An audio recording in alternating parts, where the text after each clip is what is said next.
白米、糙米、糯米咯。拍定手先。百藜麥。答案錯誤，正確答案係福尼奧米。呢種米對香港人嚟講可能有啲陌生，不過佢係德國食品公司同英國世界自然基金會列出嘅50種超級食物之一，定義為對人體有益而且營養價值非常之高嘅食物，仲成為2025年營養師票選嘅11大超級食品添。呢種米有啲咩咁巴閉啊？福尼奧米原產於西非，係一種古老嘅非洲穀物，佢無麩質，有豐富嘅膳食纖維同埋蛋白質。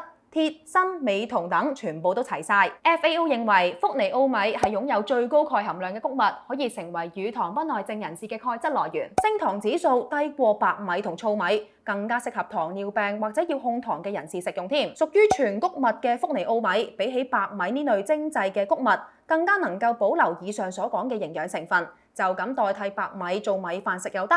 整成麵或者烘焙用都得，不過暫時香港市面上都唔係幾容易揾到呢隻米，多數咧都要網上訂先至有。你哋又會唔會想試下食咁呢？留言話俾我知啊！